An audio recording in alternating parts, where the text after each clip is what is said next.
Hello friends, warm welcome to Vigyan सरोवर।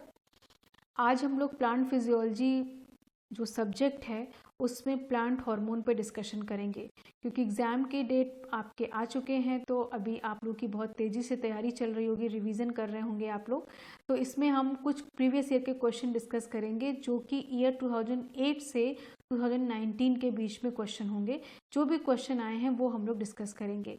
तो क्योंकि ये प्लांट हार्मोन ऐसा टॉपिक है जो कि बहुत इंपॉर्टेंट है और आपके ऑलमोस्ट सभी एग्जाम में इस टॉपिक से एक क्वेश्चन तो जरूर मिलता है 4 मार्क्स का, और साथ में कभी कभी आपसे 2 मार्क्स में भी क्वेश्चन पूछे जाते हैं। तो कभी आपको 4 मार्क्स का क्वेश्चन मिलता है और कभी आपको 6 मार्क्स का क्वेश्चन मिल जाता है। तो हम लोग स्टार्ट करते हैं। तो सबसे पहला जो क्वेश्चन आप यहाँ पे देख रहे हैं, ये क्वेश्चन जून 2018 में पूछा गया है। और ये क्वेश्चन में देखिए लिखा हुआ है कि डार्क ग्रोन एरेबिडोप्सिस आप जानते हैं मस्टर्ड, वाइट मस्टर्ड प्लांट होता है जो कि मॉडल प्लांट है। Dark grown Arabidopsis seedling shows triple response. यहाँ पे आप देख सकते हैं ट्रिपल रिस्पॉन्स लिखा हुआ है।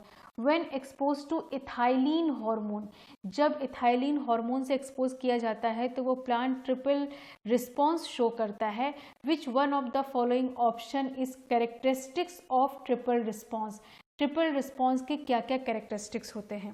तो जैसे आपको पता है कि आपने जो क्लासिकल फाइटो हार्मोन सुने हैं, 5 फाइटो हार्मोन सुने हैं, auxin, cytokinin, ethylene, auxin, cytokinin, ethylene,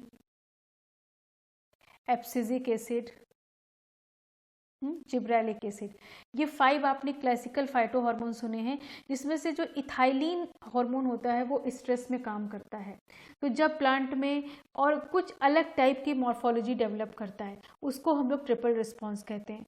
तो इस क्वेश्चन को सॉल्व करने से पहले हम लोग यहाँ पे देख लेते हैं कि एक्चुअली में ट्रिपल रिस्पॉन्स क्या होता है।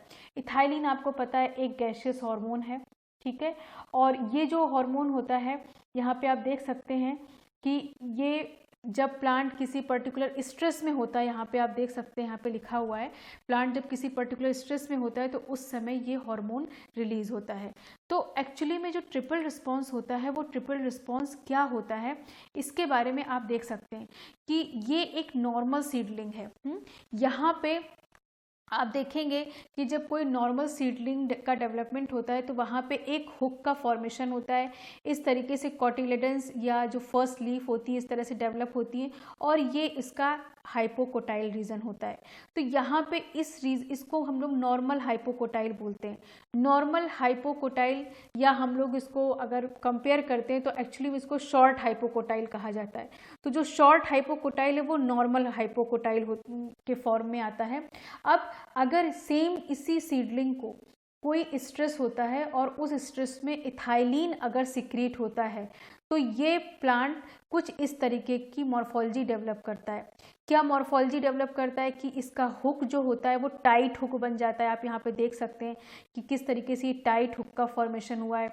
ब्रॉडनिंग हो जाती है इसके हाइपोकोटाइल रीजन की और हाइपोकोटाइल रीजन की शॉर्टनिंग हो जाती है।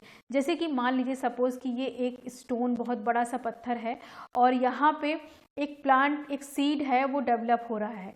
अब डेवलप होते होते अचानक से यहाँ पे ये स्टोन एक तरीके से उसके लिए हर्डल है, मीन्स कि एक प्रॉब्लमेटिक चीज़ है, यहाँ पे स्ट्रेस इसको क्रिएट हुआ तो ये एक टाइट हुक बना के अपने पूरी इसको ब्रॉडनिंग कर लेगा। और जिससे कि सबसे पहला रिक्वायरमेंट क्या है, प्लांट को सर्वाइव करना।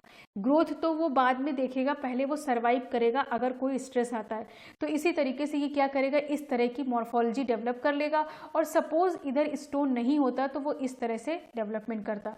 तो जब इस तरह का एक एक्सपेरिमेंट किया गया था तो जब देखा गया कि जहाँ पे इस तरह का स्ट्रेस हुआ वहाँ पे आसपास इथाइलिन, क्योंकि एक ये गैस है तो इथाइलिन का सिक्रीशन वहाँ पे बहुत ज़्यादा होता है। तो ट्रिपल रिस्पॉन्स में क्या क्या चीज़ें होती है। ट्रिपल रिस्पॉन्स में मीन्स कि 3 तरह की मॉर्फोलॉजी में चेंज होता है प्लांट का। अगर उसमें कोई स्ट्रेस होता है तो उसको ट्रिपल रिस्पॉन्स बोला जाता है।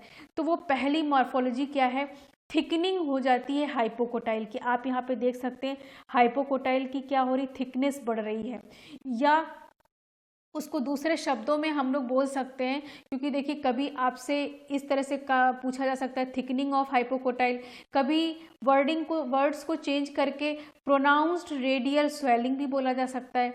तो पहला क्या है, थिकनिंग ऑफ हाइपोकोटाइल। दूसरा क्या है, रिड्यूस्ड और शॉर्टनिंग, मीन्स कि या तो आप रिड्यूस्ड बोलिए या शॉर्टनिंग बोलिए। और inhibition of hypocotyl and root elongation, यहाँ पे आप देख सकते हैं कि इस रीजन से, जैसा कि ये नॉर्मल हाइपोकोटाइल है, इससे इसकी क्या हो गई, ये शॉर्टनिंग हो गई है। तो या इसको इनिबिशन भी बोल सकते हैं कि हाइपोकोटाइल का इनिबिशन हो गया है या शॉर्टनिंग हो गई है। फिर दूसरा है एग्जिगरेशन ऑफ, मीन्स की एक्स्ट्रा ग्रोथ होना, of curvature of apical hook, apical hook का क्या हो जाना, बन जाना। यहाँ पे मीन्स की टाइट हुक का फॉर्मेशन हो जाना। तो इस तरीके से आपने ट्रिपल रिस्पॉन्स के बारे में देख लिया। अब हम आपको यहाँ पे, अब आप हम लोग इस क्वेश्चन को करते हैं। तो सबसे पहले आप यहाँ पे देख सकते हैं कि यहाँ पे रिड्यूस्ड शूट इलोंगेशन, पहले तो यहाँ पे लिखा हुआ है रिड्यूस्ड शूट इलोंगेशन। तो ऐसा होता है कि शूट का इलोंगेशन रिड्यूस हो जाता है, मीन्स साइज छोटी हो जाती है। इंक्रीज शूट थिकनिंग, मीन्स की थिकनेस शूट की बढ़ जाती है। तो ये भी सही हो गया, ये भी सही हो गया। And tightening of apical hook, apical hook की टाइटनिंग होना। तो ये तीनों ही चीज़ें हमें ट्रिपल रिस्पॉन्स में दिखती हैं और ये तीनों चीज़ें सही हैं, इसलिए हम लोग इस ऑप्शन को, ये हमारा पहला ऑप्शन ही यहाँ पे सही है।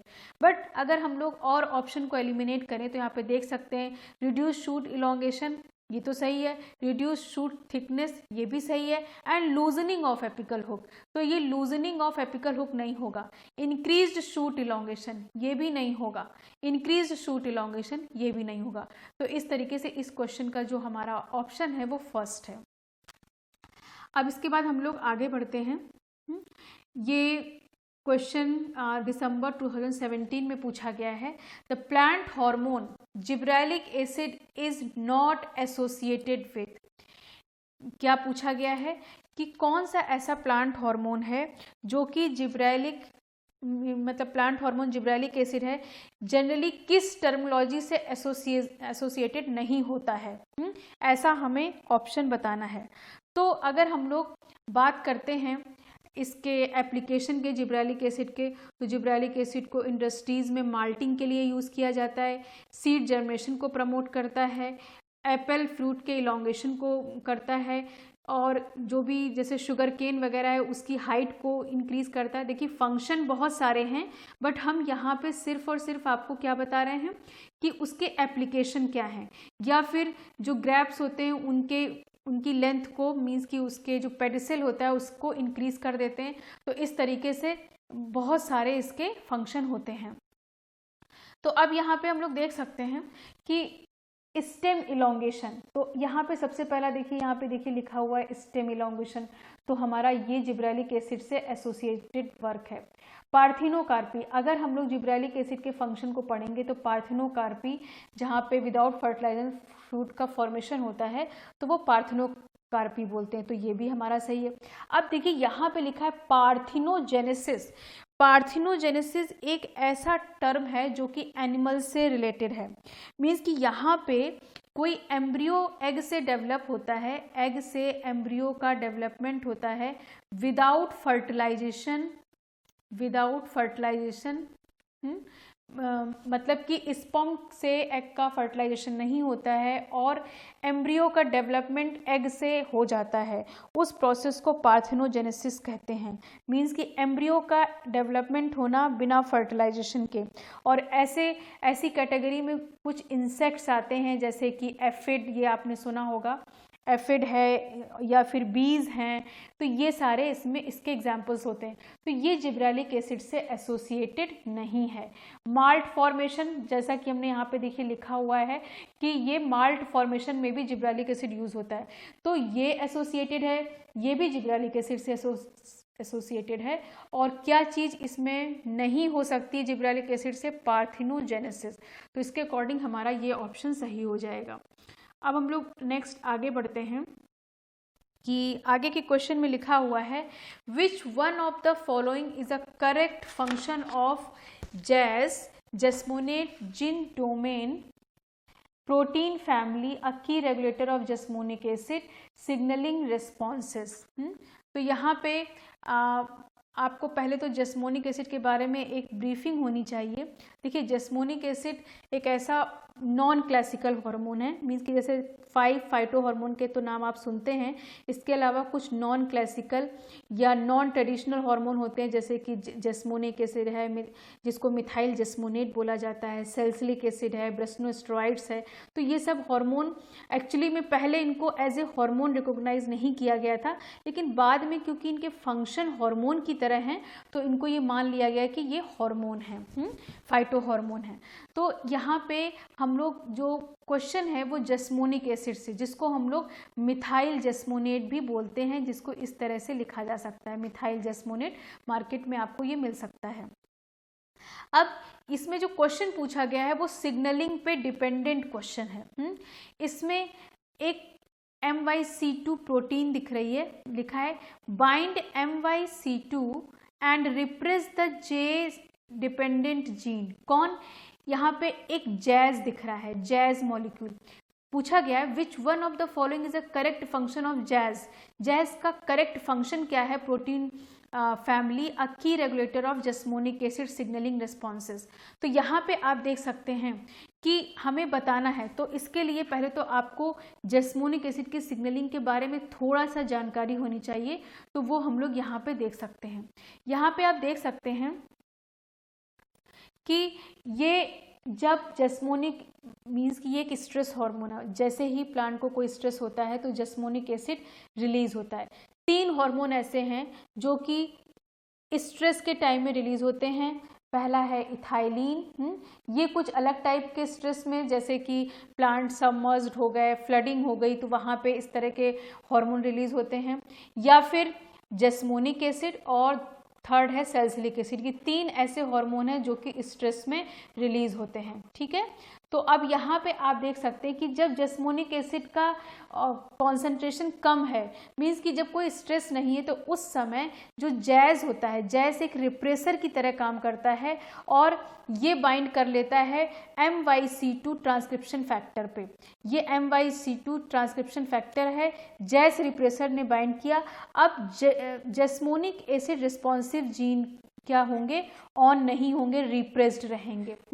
लेकिन जब कोई ऐसी स्ट्रेस की कंडीशन आई, उस समय प्लांट ने जैस्मोनिक एसिड बनाना शुरू किया, और जैसे ही जैस्मोनिक एसिड बनना शुरू होगा तो क्या होता है कि एक SCF-CoA1, ये जो आप देख रहे हैं SCF-CoA1, ये क्या है? ये F बॉक्स प्रोटीन है, और जो F बॉक्स प्रोटीन होती है वो उसके पास यूबिक्विटिनेशन की मीन्स पावर होती है। वो यूबिक्विटिनाइट या डिग्रेडेशन करते हैं, मीन्स रिकॉग्नाइज करके मॉलिक्यूल को।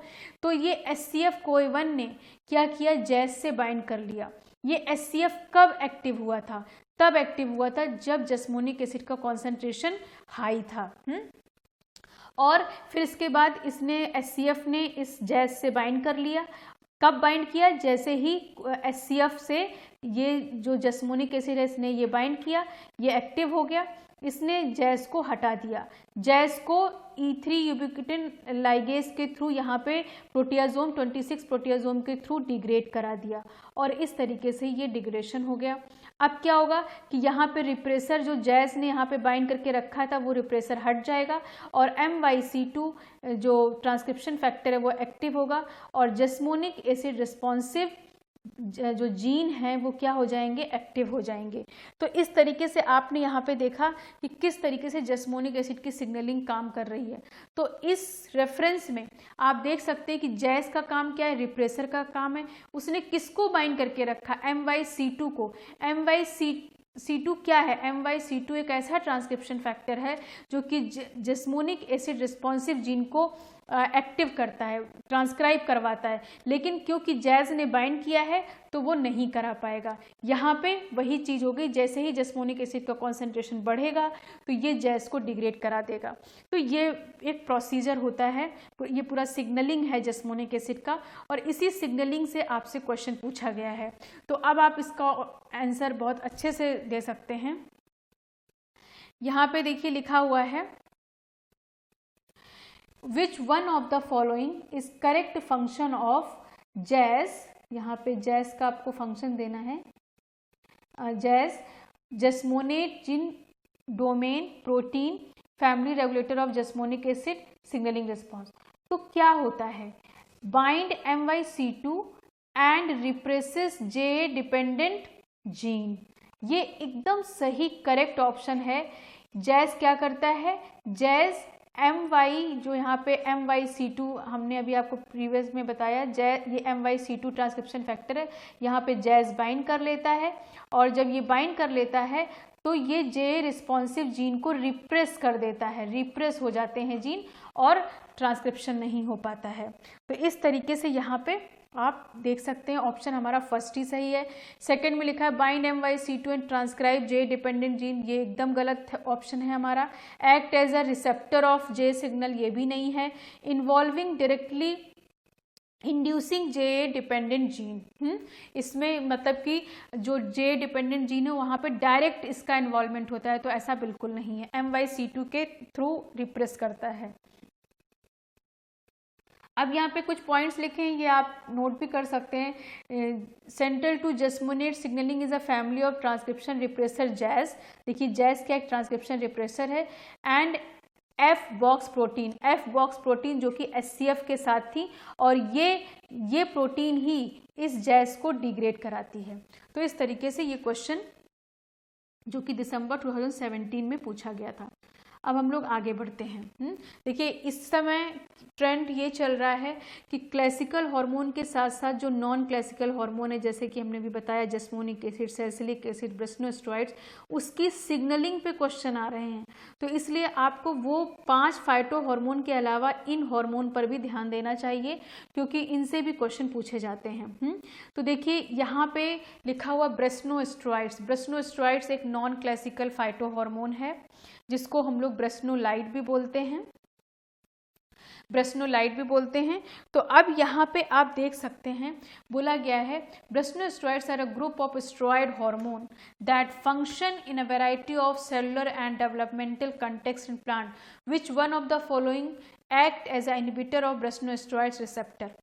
इसमें से ब्रेसनोस्टेरॉइड के सिग्नलिंग से क्वेश्चन पूछा गया है। हमने यहाँ पे एक डायग्राम बनाया है, ये डायग्राम पूरा ब्रेसनोस्टेरॉइड का तो सिग्नलिंग नहीं है, बट इनिशियली कैसे मीन्स सिग्नलिंग स्टार्ट होती है उसके बारे में हम बताते हैं। तो ये देखिए यहाँ पे BRI1 BAC1 ये 2 मीन्स प्रोटीन मॉलिक्यूल होते हैं। ये मॉलिक्यूल्स एक BKI1 से ये वाला मॉलिक्यूल अटैच होता है।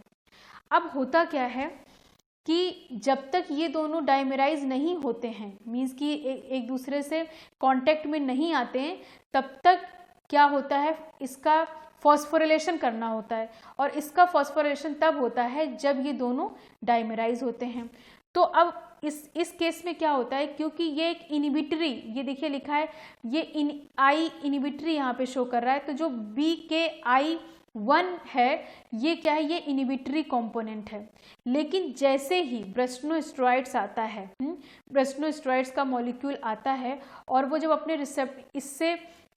इस पर एक्ट करता है, तो ये BKI1 को हटा देता है, और ये डाइमेराइज हो जाते हैं, और फॉस्फोराइलेशन हो जाता है, और BR सिग्नलिंग शुरू हो जाती है। तो यहाँ पे क्वेश्चन जो पूछा गया, अब BR सिग्नलिंग में क्या होगा कि ब्रेसनोस्टेरॉइड रिस्पॉन्सिव जीन जो होंगे, रिस्पॉन्सिव जीन एक्टिवेट हो जाएंगे, और ब्रेसनोस्टेरॉइड रिलेटेड सिग्नलिंग चलने लगेगी। तो यहाँ पे पूछा गया कि brassinosteroids are group of steroid hormone that function in a variety of cellular and developmental context in plant. Which one of the following act as a inhibitor of ब्रेसनोस्टेरॉइड्स? इसमें से कौन सा ऐसा मॉलिक्यूल है जो कि ब्रेसनोस्टेरॉइड्स के लिए इनहिबिटर का काम करता है? तो बट ऑब्वियस है कि आपको इसी इनहिबिटर का नाम लिखना है और जिसका नाम है BKI1। तो इसलिए हमारा ऑप्शन क्या हो जाएगा? BKI1। यहाँ पे आप इसको BKI1 हमारा ऑप्शन यहाँ पे ये सही हो गया। अब हम लोग आगे बढ़ते हैं। यहाँ पे देखिए लिखा, the plant hormone indole 3 acetic acid is present in most plant. क्योंकि आपको पता है IAA क्या है? IAA एक नेचुरल हार्मोन है। The structure of hormone is related to which one of the following amino acid? किस अमाइनो एसिड से रिलेट करता है इसका स्ट्रक्चर? क्योंकि इसमें एक इंडोल रिंग है, इसलिए ये, और आपको पता है कि जो ट्रिप्टोफैन होता है, ट्रिप्टोफैन में भी इंडोल रिंग पाई जाती है, तो इसलिए हमारा ये क्या हो गया? ट्रिप्टोफैन हो गया। अब यहाँ पे देखिए कुछ हमने आपको याद करने के लिए लिख भी दिया है कि नेचुरली अकरिंग ऑक्सिन कौन से होते हैं? Indole acetic acid, phenyl acetic acid, isobutyric acid या 4 क्लोरो इंडोल 3 एसिटिक एसिड। फिर ऑक्सिन एज हर्बिसाइड, देखिए कि ये जो बना हुआ है टेबल, ये बहुत इंपॉर्टेंट है। कुछ ऑक्सिन ऐसे होते हैं जो कि हर्बिसाइड की तरह काम करते हैं, जैसे डाइकैम्बा 2,4-D 2,4,5-T, इनके फुल नेम भी होते हैं, बट आप ये कमर्शियल नेम है, आप इन्हीं को याद कर लीजिए। कुछ एंटी ऑक्सिन होते हैं, मीन्स कि एंटी ऑक्सिन की का एनालॉग शो करते हैं और ऑक्सिन की जगह पे जाके बाइंड करते हैं, तो ऑक्सिन अपना काम नहीं कर पाता है, जैसे कि TIBA, ये फुल नेम आप देख सकते हैं, TIBA, NPA, PCIB, 1NOA। तो ये आप याद कर सकते हैं, जो कि अक्सर एग्जाम में इससे रिलेटेड क्वेश्चन पूछ लिए जाते हैं। अब हम लोग आगे बढ़ते हैं। यहाँ पे आप देख सकते हैं क्वेश्चन दिया हुआ है, Arabidopsis thaliana seeds were planted in Murashige Skoog media. Murashige Skoog media आप जानते हैं, MS मीडिया जिसको बोला जाता है, और वो MS media plant tissue culture में बहुत ही फ्रीक्वेंटली यूज़ किया जाता है। 2 साइंटिस्ट थे, एक मोरासाइक और स्कूज। तो स्कूज प्रोफेसर थे और मोरासाइक उनके पोस्ट डॉक्टरल फेलो थे। दोनों लोग मिलके काम कर रहे थे टिश्यू कल्चर लैब में। तो उन्होंने क्या किया कि जो इन्होंने मतलब कि प्लांट किस में सबसे अच्छा ग्रो कर सकता है, तो मोरासाइक स्कूज मीडिया को उन्होंने मतलब डिस्कवर किया था। तो मतलब कि अरेबिडोप्सिस थैलियाना के सीड को लिया गया और उनको प्लांट किया गया मोरासाइक स्कूज मीडिया में। इसके बाद 2 प्लेट ली गई। सपोज हम यहाँ पे एक डायग्राम बना देते हैं। 2 प्लेट ली गई, एक प्लेट, दोनों में क्या है? MS मीडिया है, ठीक है, दोनों में MS मीडिया है, दोनों में अरेबिडोप्सिस के सीड रख दिए गए। एक में क्या है? विद एक हार्मोन ऐड कर दिया गया, एक हार्मोन ऐड किया गया और इसमें हार्मोन ऐड नहीं किया गया। With or without hormone added to the media, seeds were found to be germinating late in the hormone containing MS plate as compared to MS plate without hormone। तो जिसमें hormone था, उस hormone वाली plate में जो media का growth था वो लेट हो गया, और जिसमें हार्मोन नहीं था उसमें अपने एक नॉर्मल टाइम पे ही ग्रोथ हो गया। तो अब इसमें से बताना है कि इसमें कौन सा ऐसा हार्मोन डाला गया होगा जिसकी वजह से ये लेट ग्रोथ हो गया। तो इसके लिए देखिए, जस्मोनिक एसिड हमने बताया स्ट्रेस हार्मोन है, साइटोकाइनिन सेल डिवीजन तेजी से कराता है, तो उसमें तो और जल्दी ग्रोथ होनी चाहिए। ऑक्सिन भी आपको पता है कि ग्रोथ हार्मोन ऐसा है जो कि सेल इलोंगेट कराता है, तो इसमें भी ग्रोथ होनी चाहिए। तो एक एब्सिसिक एसिड ऐसा है जिसको हम लोग डॉर्मिन भी बोलते हैं। जैसे जब डिस्कवरी हो रही थी तो एब्सिसिक एसिड को डॉर्मिन या एब्सिसिक एसिड या एब्सिजन 2 इस सब नाम से डिस्कवर किया गया था। तो एब्सिसिक एसिड एक्चुअली में जिब्रेलिक एसिड के जस्ट अपोजिट काम करता है, मींस कि ये क्या करता है? डॉर्मेंसी की तरफ सीड को ले जाता है। तो इसी तरीके से अगर हम किसी प्लांट में इसको डाल देंगे तो वहाँ पे जो उसकी ग्रोथ होगी वो लेट होगी। तो इसलिए हमारा ऑप्शन ये हो जाएगा। अब हम लोग यहाँ पे देख लेते हैं the inhibition of seed germination, seed growth and bud growth. मतलब कि ये जो एब्सिसिक एसिड होता है वो क्या करता है, inhibition of seed germination, seed growth, bud growth. तो इस तरीके से हमारे इस ऑप्शन से रिलेवेंट ये आपको सेंटेंस दिया हुआ है। एक्सोजीनस एबीए, अगर हम बाहर से एबीए को अप्लाई करते, inhibit germination of most non dormant seed, ABA also inhibit water uptake in germinating seed, ABA act opposite to growth stimulatory effect of auxin, gibberellic acid, cytokinin. ABA is specific antagonistic of gibberellic acid, ABA known as anti-जिब्रेलिन। तो यहाँ पे आपको एकदम clear हो गया होगा कि सभी जो भी ग्रोथ स्टिमुलेटरी हार्मोन है उससे अपोजिट काम एब्सिसिक एसिड का होता है। अब हम लोग नेक्स्ट क्वेश्चन पे देखिए, ये भी यहाँ भी हमने टेबल मतलब कि ये बना हुआ है चार्ट जैसा कि एब्सिसिक एसिड किस में फंक्शन दिए हुए हैं कि जहाँ एब्सिसिक एसिड मतलब रिलीज होगा वहाँ पे क्या क्या चीज़ें होने लगी, क्योंकि इसको एक तरीके से स्ट्रेस हार्मोन भी बोला जाता है, वाटर स्ट्रेस हार्मोन। तो जैसे चेपरॉन फंक्शन करेंगे या एचएसपी हीट शॉक प्रोटीन बनने लगेंगी, लेट एम्ब्रियोनिक एबेंडेंट प्रोटीन का फॉर्मेशन होने लगेगा। जहाँ वाटर की स्ट्रेस होगी वहाँ पे प्लांट अपने आप को बचाने के लिए ये सारी चीज़ें करने लगता है, जैसे कि हीट शॉक प्रोटीन बनाना, लेट एम्ब्रियोनिक एबेंडेंट प्रोटीन बनाना, या वाटर के मूवमेंट को बढ़ा देना। ऑक्सीडेटिव स्ट्रेस, डिफेंस में मतलब स्ट्रेस हो जाएगा तो बहुत सारे एसओडी, सुपर ऑक्साइड ये सब रिलीज होंगे, तो उनको ख़त्म करने के लिए कुछ एंजाइम बनने लगेंगे, वो भी एबीए रिस्पॉन्सिव जीन से ही बनेंगे, जैसे कि सुपर ऑक्साइड डिसम्यूटेज, परऑक्सीडेज। ऑस्मोप्रोटेक्टेंट बनने लगेंगे। ऑस्मोप्रोटेक्टेंट क्या होते हैं, ऐसे मॉलिक्यूल जो कि ज़्यादा से ज़्यादा वाटर को प्लांट के अंदर मतलब रख सकें। तो जैसे शुगर है, प्रोलीन है, ग्लाइसिन बीटेन है, तो ये सब मॉलिक्यूल क्या है, ये सब बहुत ज़्यादा प्लांट के अंदर बनने लगेंगे। और इन सब मॉलिक्यूल के ज़्यादा बनने की वजह से क्या होगा, प्लांट ज़्यादा से ज़्यादा अपने अंदर वाटर रिटेन कर पाएगा। जबकि वाटर मतलब कि लो पोटेंशियल होता है, फिर भी वहाँ पे इस वाटर को ज़्यादा से ज़्यादा स्टोर करने के लिए ये सारे मैकेनिज्म होते हैं। अब हम लोग नेक्स्ट क्वेश्चन की तरफ बढ़ते हैं। नेक्स्ट क्वेश्चन ये 2018 दिसंबर में पूछा गया था। यहाँ पे क्वेश्चन कुछ ऐसे है, the plant hormone auxin and cytokinin and their interaction play an important role in regulating apical dominance। Apical dominance के लिए बहुत इंपॉर्टेंट चीज़ पूछी गई है कि एपिकल डोमिनेंस में ऑक्सिन और साइटोकाइनिन का बहुत इंपॉर्टेंट इंटरेक्टिव रोल होता है। The following figure represent an experiment related to study of gene interaction that dormancy, auxiliary bud outgrowth or dormancy Q, Z and M represent gene involved in phytohormone pathway। ये पूरा दिया हुआ है। अब ये जो इन्होंने दिया हुआ है मतलब कि ये जो भी हार्मोन हैं उनके लिए ये जीन भी दिए हुए हैं कि इन जीन से ये बन रहे हैं। फिर से हम एक बार क्वेश्चन पढ़ते हैं। A plant hormone auxin and cytokinin and their interaction play an important role in regulating apical dominance. Apical dominance क्या होता है, जैसे कि आपको ऑक्सिन के केस में पता है कि इस तरीके से प्लांट ग्रो करता है। तो क्योंकि जब ये ऑक्सिन यहाँ पे टिप पे होता है तो ये एक तरीके से ये इस फॉर्म में बड़ा होता जाता है। अब जब हम इसको एपिकल डोमिनेंस कहते हैं। अगर हम इसके टिप को कट कर देते हैं तो लेटरल बड का एनहेंसमेंट हो जाता है।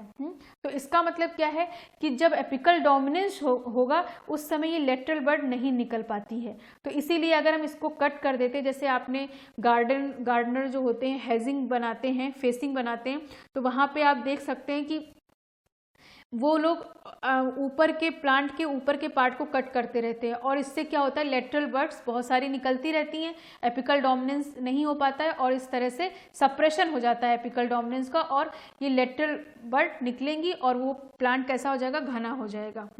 तो यहाँ पे द फॉलोइंग फिगर के बारे में, ये जो फिगर आपको दिख रहा है इसी फिगर से ही देख के हमें सारी चीज़ें बतानी है।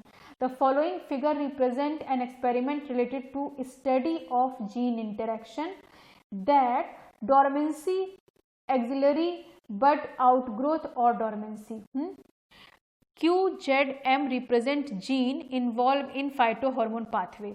फाइटोहॉर्मोन पाथवे के लिए ये जीन को रिप्रेजेंट कर रहे हैं। Based on the above figure the following statement. अब देखिए यहाँ पे फिगर आपको एकदम क्लियर नहीं हो रहा होगा, तो यहाँ पे हमने फिगर बना दिया है। देखिए यहाँ पे एपिकल डोमिनेंस के बारे में लिखा है। एपिकल डोमिनेंस एक्चुअली में क्या होता है उसके बारे में दिया हुआ है।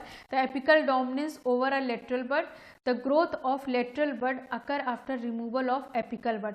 जब हम एपिकल बड को जैसे यहाँ पे देखिए हटाया गया है तो इसकी ग्रोथ क्या हो जाती है, बढ़ जाती है। Removal of apical bud, the phenomena of suppression of, यहाँ पे देखिए क्या, suppression of lateral bud. Lateral bud का सप्रेशन हो उसको हम लोग बोलते हैं एपिकल डोमिनेंस। कि अगर ये एपिकल पोर्शन नहीं कट किया जाता तो एपिकल ही ग्रो कर रहा होता और साइड ब्रांचेस का सप्रेशन होता, तो इसी को बोला जाता है एपिकल डोमिनेंस। अब देखिए यहाँ पे क्या है कि ये अगर आपको डायग्राम क्लियर ना हो रहा हो तो हम यहाँ पे बता दे रहे हैं। यहाँ पे लिखा हुआ है इंटैक्ट प्लांट, यहाँ पे लिखा है आफ्टर डीकैपिटेशन, मतलब कि डीकैपिटेट कर दिया गया प्लांट का अपर एंड को कट कर दिया गया है। और यहाँ पे लिखा है ऑक्सिलरी बड आउट ग्रोथ, ठीक है, ऑक्सिलरी बड आउट ग्रोथ। अब इसके बाद यहाँ पे ये QZM लिखा है, तो Q के बारे में लिखा है ऑन, ये क्वेश्चन एक्चुअली फिगर नहीं समझ में आ रहा। जेड के बारे में लिखा है ऑन और एम के बारे में लिखा है ऑफ। अब इसको देख के यहाँ पे एक एक्स लिखा हुआ है, एक्स को रिकॉग्नाइज करना है। अब देखिए क्या है कि यहाँ पे आप देख सकते हैं कि जो ये एक्स है, ये एक्स एपेक्स से नीचे की तरफ आ रहा है। आपको पता है ऑक्सिन का फॉर्मेशन कहाँ होता है, ऑक्सिन का फॉर्मेशन शूट एपिकल एपेक्स पे होता है। तो यहाँ पे एक्स ये रिप्रेजेंट कर रहा है कि एक्स क्या है, एक्स एक ऑक्सिन है। क्योंकि ये प्लांट कैसा है, इंटैक्ट प्लांट है। यहाँ पे इस प्लांट के एपिकल एंड को कट नहीं किया गया है, तो एपिकल एंड पे कौन बन रहा है, ऑक्सिन बन रहा है। तो इसलिए यहाँ पे क्या हो गया कि ये जीन जो है ये काम कर रहा है। और यहाँ पे देखिए ये लिखा हुआ है, ये ऑफ दिखा रहा है यहाँ पे, मीन्स कि जब एपिकल डोमिनेंस होगा तो उस समय साइड वाली ब्रांचेस काम नहीं करेंगी, मीन्स कि साइटोकाइनिन काम नहीं करेगा। तो इसलिए यहाँ पे ऐसा शो हो रहा है। तो एक्स तो आपने रिकॉग्नाइज कर लिया कि एक्स क्या होगा, ऑक्सिन होगा। इसके बाद अब हम लोग यहाँ पे वाई को रिकॉग्नाइज करना है, वाई को रिकॉग्नाइज करना है। तो ये इस वाले प्लांट में क्या किया गया, डीकैपिटेट कर दिया गया। पहले तो एपिकल एंड को कट कर दिया गया। जब एपिकल एंड को कट कर देंगे तो साइड ब्रांचेस निकलना शुरू हो जाएंगी। साइड ब्रांचेस जब निकलना शुरू करेंगी तो क्या होगा कि यहाँ पे जो साइटोकाइनिन बना है वो साइड ब्रांचेस में ट्रांसफर होगा। तो ऐसे केस में अब देखिए यहाँ पे क्या था, Q ऑन था, Z ऑन था, मतलब कि ये दोनों जो Q और Z हैं वो क्या है, Q और Z एक तरीके के ऑक्सिन हैं। और यहाँ पे देखिए, यहाँ इसके बाद यहाँ पे आएंगे, यहाँ पे क्या है, Z ऑफ है और M ऑन है। तो Z क्या था, Z शो कर रहा था ऑक्सिन को, तो यहाँ पे क्योंकि एपिकल एंड ही नहीं है तो Z ऑफ होगा और यहाँ पे M मीन्स की जो साइटोकाइन बनाने वाला जीन है वो एक्टिव होगा और ये Y क्या हो जाएगा, साइटोकाइन। फिर थर्ड कैटेगरी में क्या देख रहे हैं, थर्ड कैटेगरी में हम लोग यहाँ पे देख रहे हैं कि Z on, M of, Q on, Q on है, Z ऑन है और जो M है वो ऑफ है। ठीक, अब यहाँ पे आप देख रहे हैं कि प्लांट तो डीकैपिटेट है। इसके बाद मान लीजिए यहाँ पे ग्रोथ हुई, ग्रोथ होने के बाद यहाँ पे दिखाया गया है ये ऑन दिखा रहा है। इसका मतलब ये है कि ये फिर से एक एपिकल एंड बन गया और जब ये एपिकल एंड बन गया तो यहाँ भी क्या होगा, यहाँ पे ऑक्सिन बनेगा और ऑक्सिन बनेगा मीन्स कि एक्स बनेगा तो एक्स किधर जाएगा, इधर जाएगा। तो इस तरीके से हम लोग ये रिकॉग्नाइज कर सकते हैं कि एक्स क्या है, एक्स ऑक्सिन है, वाई क्या है, वाई एक साइटोकाइनिन है।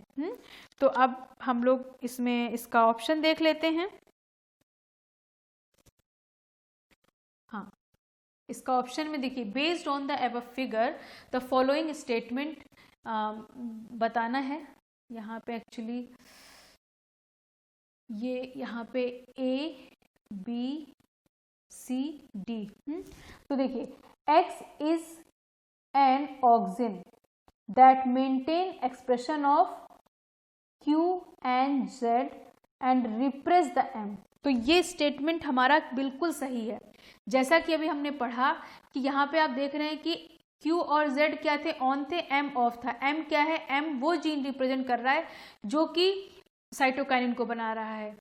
तो इसलिए हम लोग क्या कह सकते हैं कि X is an auxin and maintain expression of Q and Z and repress the M को रिप्रेस कर दे रहा है, साइटोकाइनिन को रिप्रेस करेगा क्योंकि यहाँ पे एपिकल डोमिनेंस हो रहा है। Y, फिर नेक्स्ट दूसरा है Y इज द साइटोकाइनिन, ये सही है स्टेटमेंट हमारा, that maintain promote axillary bud growth and is induced by M gene के द्वारा इंड्यूस्ड होता है। ये भी हमारा ऑप्शन सही हो गया। तो हमारे दो ऑप्शन सही निकल चुके। Decapitation, removal of apex activates X, ये बिल्कुल रॉन्ग है क्योंकि अगर हम इसको डीकैपिटेट कर देते हैं तो ऑक्सिन जो यहाँ पे बन रहा है वो बनेगा ही नहीं, तो ये एक्टिवेट तो किसी भी हालत में नहीं करेगा। X is a cytokinin, X cytokinin भी नहीं है, तो इसके अकॉर्डिंग हमारा ऑप्शन सही होगा A एंड B। तो आई थिंक आपको ये समझ में आ गया होगा। अगर आपको फिर भी इस क्वेश्चन में कोई डाउट है तो आप हमसे पूछ सकते हैं।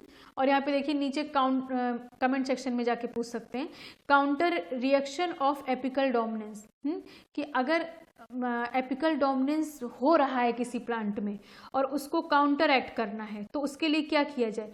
तो एक्सोजीनस, जैसे सपोज कि यहाँ पे ये कोई प्लांट है और इस प्लांट में आप क्या करें, ये प्लांट है, प्लांट के एकदम एग्जैक्ट लोकेशन पे जो एक्सिलरी बर्ड्स हैं यहाँ पे साइटोकाइनिन का एक्सोजीनस आप एप्लीकेशन कर दें तो क्या होगा कि जो एपिकल डोमिनेंस है उसको काउंटर एक्शन किया जा सकता है।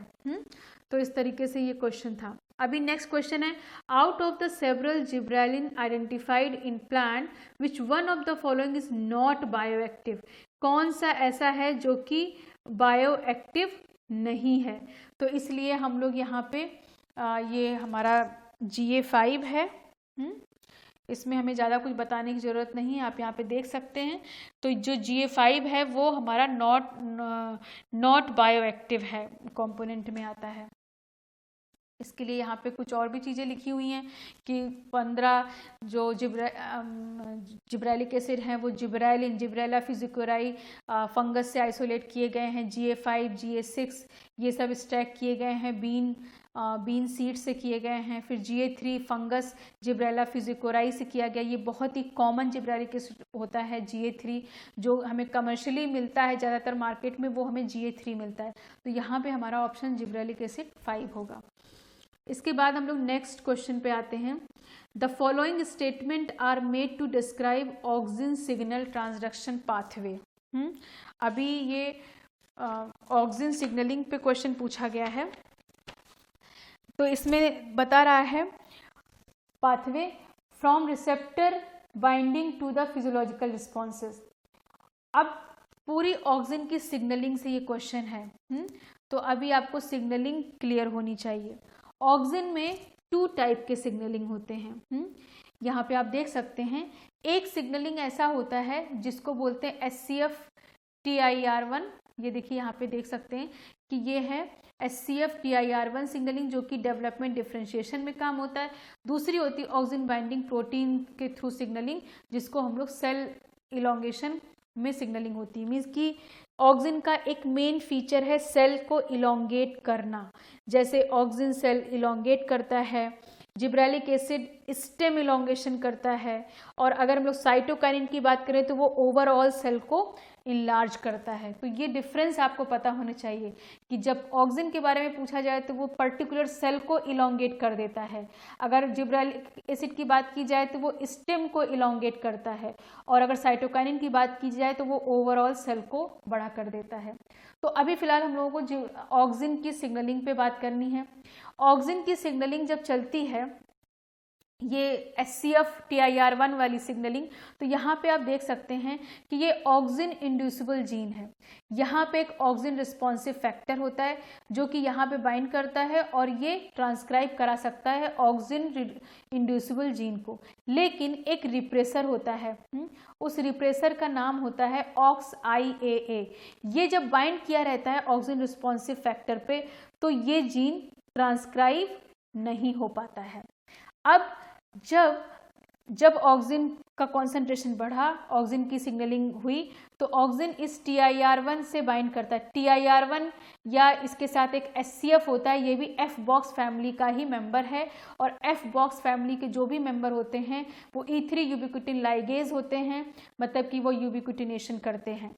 तो अब यहाँ पे क्या है, और 4 हार्मोन हमने भी बताया, 4 हार्मोन ऐसे होते हैं जहाँ पे F बॉक्स का इन्वॉल्वमेंट होता है, जिब्रेलिक एसिड और ये ऑक्सिन, जैस्मोनिक एसिड और एक मुझे याद नहीं आ रहा, शायद इथाइलिन।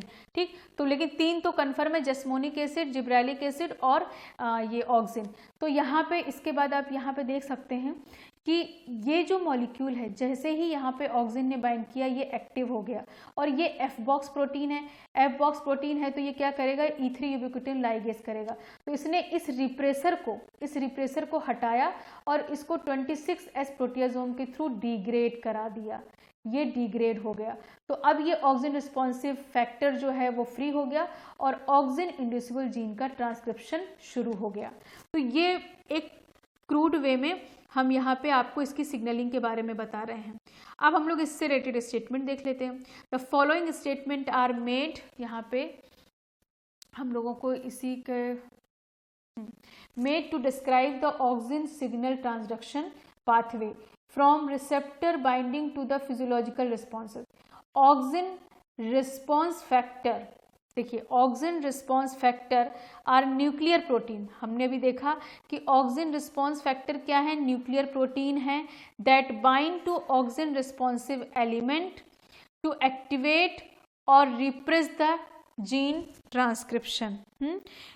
क्या करते हैं, एक्टिवेट कर सकते हैं जीन ट्रांसक्रिप्शन को ऑक्सिन रिस्पॉन्सिव एलिमेंट, जैसा कि अभी हमने पहले देखा। ऑक्स और IAA जो कि क्या था, एक रिप्रेसर था। Protein are secondary regulator of auxin induced gene expression. Binding of aux IAA protein to the auxin responsive factor block its transcription regulation. ये भी हमारा ऑप्शन क्या हो गया, सही, ये भी सही हो गया। फिर थर्ड है the auxin binding to TIR1 promote the ubiquitin mediated degradation removal of, ये रिप्रेसर है, इसका रिमूव करना इसका काम है TIR1 का, तो ये भी हमारा सही ऑप्शन हो गया। Auxin binding to auxin responsive factor causes their destruction, means कि ऑक्सिन रिस्पॉन्सिव फैक्टर जब ऑक्सिन रिस्पॉन्सिव जीन से बाइंड करता है तो क्या 26S प्रोटियासोम से डिग्रेड हो जाता है, नहीं होता है। डिग्रेड कौन होता है, डिग्रेड तब होता है जब TIR1 से बाइंड किया जाता है, और कौन डिग्रेड होता है, वो डिग्रेड होता है ऑक्स और IAA रिप्रेसर। ये तो क्या है, ये तो एक ट्रांसक्रिप्शन फैक्टर है ऑक्सिन रिस्पॉन्सिव जीन के लिए, तो इसलिए ये हमारा ऑप्शन रॉन्ग हो गया। इसके अकॉर्डिंग हमारा ऑप्शन A, B और C हो गया, तो हमारा फर्स्ट ऑप्शन इसमें सही है। अब हम लोग आगे बढ़ते हैं। विच one of the following will be observed when auxin to cytokinin ratio is increased in culture medium during organogenesis from tobacco pit callus। मतलब कि जब कैलस का फॉर्मेशन होता है तो इसमें से आपको बताना है कि ऑक्सिन का क्या काम है। तो जब ऑक्सिन क्या फंक्शन पढ़ेंगे तो वहाँ पे देखिए, पहली बात तो यहाँ पे कुछ ऐसे ऑप्शन दिए हुए हैं जो कि आप तुरंत उसको एलिमिनेट कर सकते हैं। कैसे एलिमिनेट कर सकते हैं, जैसे कि there will be no shoot formation. जब ऑक्सिन आपको पता है प्लांट टिश्यू कल्चर की लेबोरेटरी में ऑक्सिन और साइटोकाइनिन का बहुत इंपॉर्टेंट रोल होता है। अगर ऑक्सिन मोर है साइटोकाइनिन से तो रूट का फॉर्मेशन होगा। अगर साइटोकाइनिन का रेशियो ऑक्सिन से ज़्यादा है तो मतलब रेशियो के फॉर्म में हम बता रहे हैं, ये रेशियो होता है तो शूट का फॉर्मेशन होता है, और अगर दोनों बराबर होते हैं तो बैलेंस फॉर्म में कैलस का फॉर्मेशन होता है। तो there will be no root no shoot, ऐसा तो होगा ही नहीं कि दो कुछ नहीं बने, कुछ ना कुछ तो बनेगा। फिर अब क्योंकि ये बोला गया है कि ऑक्सिन के when auxin to cytokinin ratio is increased, auxin to cytokinin ratio को इंक्रीज करेंगे तो क्या बनेगा, तो शूट तो बनेगा नहीं, क्या बनेगा, एडवेंटिशियस रूट का फॉर्मेशन होगा। तो ये हमारा इसके लिए हो गया। अब इसके बाद देखिए यहाँ पे लिखा है the CK stimulate growth by cell division while GA auxin stimulate growth by cell elongation, the cell and CK and auxin regulate cell cycle. यहाँ पे देखिए कुछ बैलेंस फॉर्म में दे रखा है कि क्या ऑक्सिन और साइटोकाइनिन जो दोनों ही मॉलिक्यूल होते हैं वो कॉन्ट्राडिक्टरी रोल प्ले करते हैं। तो यहाँ पे आप देख सकते हैं कि देखिए किस तरीके से ऑक्सिन और साइटोकाइनिन का ये रेशियो यहाँ पे चल रहा है, क्या बैलेंस है कि जब ऑक्सिन का कॉन्सेंट्रेशन ज़्यादा है, साइटोकाइनिन का कम है। तो यहाँ पे रूटिंग ऑफ शूट होगा, शूट का फॉर्मेशन रूटिंग होगी, मतलब रूट का फॉर्मेशन होगा, या फिर जब बैलेंस रेशियो है तो कैलस का फॉर्मेशन हो रहा है, या फिर जब ऑक्सिन का कॉन्सेंट्रेशन एक्सिलरी बट कब बनेंगी, जब साइटोकाइनिन का कॉन्सेंट्रेशन ज़्यादा होगा। तो दोनों का कॉन्ट्राडिक्टरी रोल है कि ये ऑक्सिन का कॉन्सेंट्रेशन ये दोनों इस तरह से जब होंगे तो ये रूट को फेवर करेगा और ये एक्सिलरी बट को फेवर करेगा। तो इसके बाद नेक्स्ट क्वेश्चन है which one of the following plant biosynthesis pathway 1 amino cyclopropane 1 carboxylic acid is an intermediate. आपको बताना है कि कौन सा ऐसा किसकी सिग्नलिंग में ऐसा होता है, किसके बायोसिंथेसिस पाथवे में ये मॉलिक्यूल बनता है। इस मॉलिक्यूल का नाम क्या है, इस मॉलिक्यूल का नाम है 1 अमाइनो साइक्लोप्रोपेन 1 कार्बोक्सिलिक एसिड।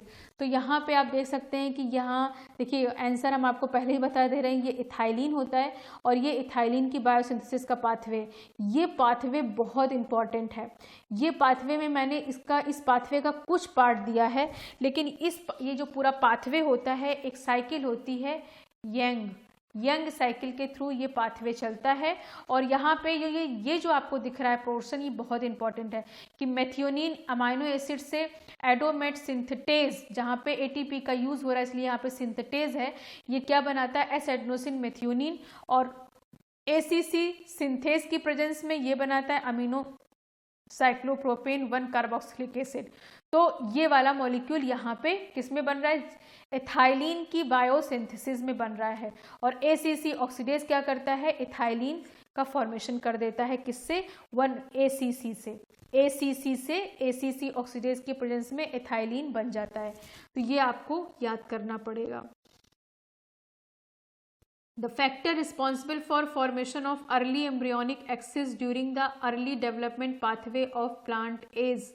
तो यहाँ पे देखिए सबसे बड़ी इंपॉर्टेंट चीज यहाँ पे ये है कि जब अर्ली एम्ब्रियोनिक डेवलपमेंट होता है तो उस समय ऑक्सिन का मतलब रोल बहुत इंपॉर्टेंट होता है।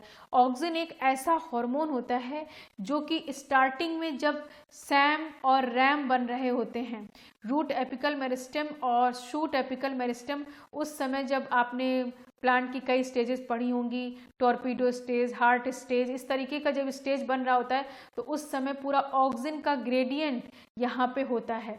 तो ये एम्ब्रियोनिक डेवलपमेंट के टाइम से, जब एम्ब्रियोनिक एक्सिस का डेवलपमेंट होता है तो ऑक्सिन का ग्रेडियंट सबसे इंपॉर्टेंट रोल प्ले करता है। तो यहाँ पे आप देख सकते हैं कि लीफ का डेवलपमेंट, शूट एपिकल मेरिस्टेम में ऑक्सिन का इन्वॉल्वमेंट है, प्रमोट रूट ब्रांचिंग, रैम या एडवेंटिशियस रूट का फॉर्मेशन करने में ये इन्वॉल्व होता है, कंट्रोल पैटर्निंग और वेस्कुलर डेवलपमेंट, जाइलम डिफरेंशिएशन। तो इस तरीके से आप देख सकते हैं प्लांट के एम्ब्रियोनिक डेवलपमेंट या एम्ब्रियोनिक एक्सिस डेवलप करने में ऑक्सिन के ग्रेडियंट का बहुत इंपॉर्टेंट रोल होता है। फिर नेक्स्ट क्वेश्चन है which examples of many factors that regulate plant height in response to gibberellic acid are listed below. Gibberellic acid के रिस्पॉन्स में ये यहाँ पे दिया गया है और इसको आपको बताना है कि इसमें कौन से ऑप्शन करेक्ट हैं। तो पहले तो आपको यहाँ पे क्या है, example of many factors that regulate plant height. बहुत सारे ऐसे फैक्टर्स होते हैं जो प्लांट हाइट को रेगुलेट करते हैं जिब्रेलिक एसिड के रिस्पॉन्स में। उन रिस्पॉन्स में से आपको कुछ करेक्ट ऑप्शन देने हैं। तो सबसे पहले तो हमें जिब्रेलिक एसिड के बारे में थोड़ा सा पता होना चाहिए। जिब्रेलिक एसिड की जब सिग्नलिंग चलती है तो उसमें एक बहुत इंपॉर्टेंट रोल प्ले करता है डेला। डेला एक रिप्रेसर है, ये एक रिप्रेसर है। और जैसे सपोज कि आपके पास कोई कार है और कार के आगे कोई ब्लॉकर लगा हो, तो चाहे कितना भी आप कार को चलाएं, कार आगे नहीं बढ़ेगी। लेकिन उस ब्लॉकर को अगर हम हटा दें तो वो ब्लॉकर जैसे ही हटेगा कार आगे बढ़ जाएगी। तो इसी तरीके से जो जिब्रेलिक एसिड की सिग्नलिंग होती है उसमें एक डेला रिप्रेसर होता है जो कि ब्लॉकर का काम करता है, और जब उसको हटा दिया जाता है तो जिब्रेलिक एसिड सिग्नलिंग चलने लगती है। तो यहाँ पे आप देख सकते हैं कि जिब्रेलिक एसिड है, ये एक रिसेप्टर होता है। ये रिसेप्टर साइटोसोल सॉल्युबल होता है, ये जिब्रेलिक एसिड के साथ मिलता है। मिलने के बाद ये क्या करता है, डेला रिप्रेसर ने जिस जिब्रेलिक एसिड रिस्पॉन्सिव जीन पे बाइंड करके रखा है वहाँ पे ये दोनों मिलके, जिब्रेलिक एसिड और रिसेप्टर मिलके यहाँ पे बाइंड करते हैं। और फिर क्या होता है, SCF क्या है, फर्दर F बॉक्स प्रोटीन है। F बॉक्स प्रोटीन के थ्रू उस डेला को डिग्रेड करा के 26 प्रोटियोसोम के थ्रू भेज दिया जाता है, और इस तरीके से ये काम जिब्रेलिक एसिड करने लगता है।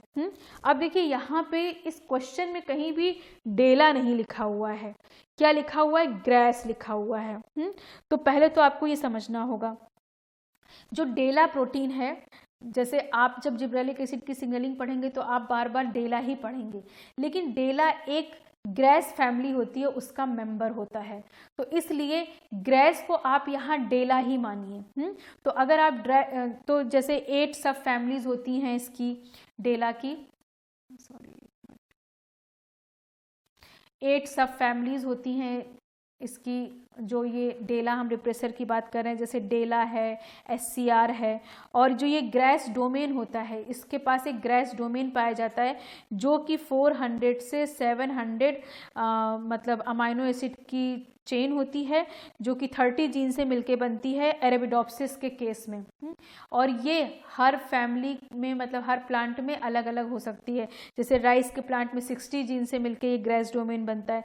तो ग्रेस डोमेन क्या करता है, रेगुलेट करता है प्लांट डेवलपमेंट को।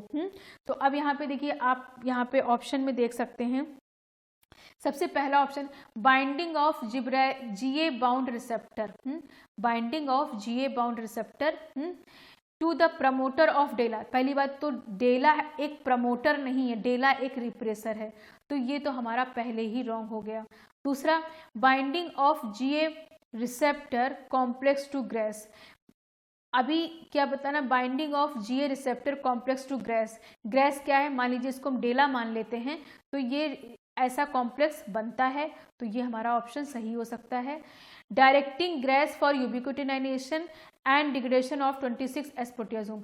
जैसे ये कॉम्प्लेक्स बनता है वैसे ही ग्रेस को डायरेक्ट कर दिया जाता है। ग्रेस मतलब डेला, डेला को डायरेक्ट कर दिया जाता है कि वो यूबिक्विटिन डिग्रेडेशन उसका हो जाए SCF के थ्रू। हाँ, और इसके बाद तो ये भी ऑप्शन हमारा सही है।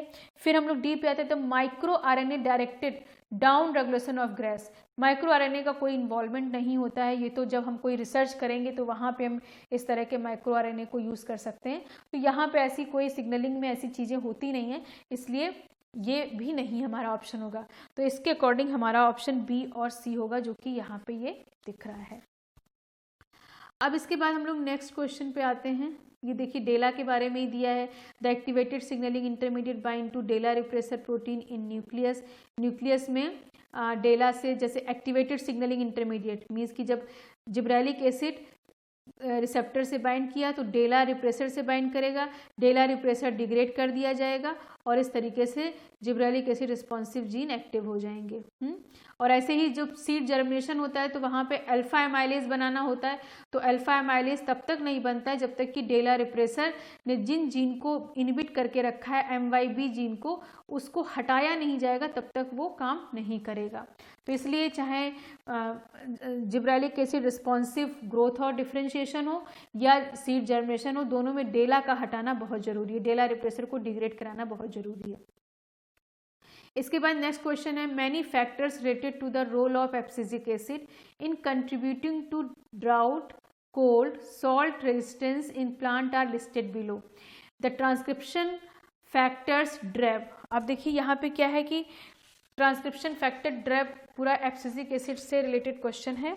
तो यहाँ पे दिया हुआ है जैसे ड्रेब, और ये क्योंकि आपने अगर एब्सिसिक एसिड पढ़ा हो तो वहाँ पे अगर बहुत डिटेल में पढ़ेंगे तो एक ड्रेब 1 होता है और एक ड्रेब 2 होता है। ड्रेब 1 कोल्ड के लिए और ये जो जीन होता है ये ड्राउट के लिए होता है। The transcription factor DREB 1 DREB 2 bind to cis acting element of the promoter of ABA responsive gene in an ABA dependent manner. तो ये जो ऑप्शन हमारा होता है ये सही होता है। जब कोई कोल्ड और ड्राउट की कंडीशन आती है तो abscisic acid responsive gene active हो जाते हैं। ABA induce many genes such as LEA। जब एब्सिसिक एसिड की वजह से मान लीजिए प्लांट में कोई स्ट्रेस आया, ABA का इंडक्शन हुआ, जब ABA का इंडक्शन होगा तो कुछ ऐसी प्रोटीन बनती हैं जो कि उस स्ट्रेस से प्लांट को बचा पाएँ। तो जैसे कि लेट एम्ब्रियोनिक एबेंडेंट प्रोटीन का फॉर्मेशन होने लगता है, तो ये भी ऑप्शन हमारा सही है। फिर next, the ABA responsive gene contain 6 nucleotide auxin abscisic acid responsive element, ये भी हमारा सही है। इसके बाद ये जो ORE जीन होता है ये जीन नहीं पाया जाता है। तो इस तरीके से हम लोग यहाँ पे देख सकते हैं हमारा ABC फर्स्ट ऑप्शन ही सही है। इसके बाद ये क्वेश्चन 2019 में आया है और इस क्वेश्चन के बारे में क्या दिया हुआ है, the jasmonate is known to inhibit the root growth. Jasmonate को ऐसा माना गया है कि वो रूट ग्रोथ को इनहिबिट करता है, while auxin facilitate root growth. Auxin facilitate करता है, ऑक्सिन बढ़ाना है, जैसे कि एडवेंटिशियस रूट को वो प्रमोट करता है। Upon infection with pathogenic bacteria that produces quarantine, ठीक है। तो यहाँ पे क्वारंटाइन प्रोड्यूस करता है बैक्टीरिया। वी में expect the following in plant. तो पहली बात तो ये जो यहाँ पे आपको कोएवन दिख रहा है, कोएवन का पूरा नाम होता है क्वारंटाइन इनसेंसिटिव। क्वारंटाइन का एक बैक्टीरियल प्रोडक्ट है, क्वारंटाइन इनसेंसिटिव 1 है। और आपको यहाँ पे देखिए जस्मोनिक एसिड की सिग्नलिंग आपको जैज याद होगा, जैज MYC हमने बताया था, शायद इसमें आगे भी दिया हुआ है कि देखिए ये MYC ट्रांसक्रिप्शन फैक्टर है, ये MYC ट्रांसक्रिप्शन फैक्टर है, ये जैज रिप्रेसर है, इसने इससे बाइंड करके रखा है। लेकिन जैसे ही जस्मोनिक एसिड ये आइसोल्यूसिन के साथ काम करता है, जस्मोनिक एसिड जैसे ही कॉन्सेंट्रेशन बढ़ा है स्ट्रेस की वजह से तो जैज रिप्रेसर को हटा दिया गया और ट्रांसक्रिप्शन होने लगा, जस्मोनिक एसिड रिस्पॉन्सिव जीन एक्टिव हो गया, प्लांट अपने आप को स्ट्रेस से बचाने लगेगा। तो अब यहाँ पे पहला ऑप्शन दिया है up regulation of COI one. Up regulation मतलब कि उसका रेगुलेशन बढ़ जाना, COI one gene and inhibition of root growth. Jasmonic acid क्या करता है, रूट ग्रोथ को इनहिबिट करता है, लेकिन जब हम अप रेगुलेशन कोएवन का करेंगे तो उस समय रूट ग्रोथ इनहिबिट नहीं होगी, रूट ग्रोथ बढ़ेगी। Up regulation of AUX one gene and inhibition of root growth. अगर हम लोग ऑक्स1 जीन को क्या कर दें, बढ़ा दें,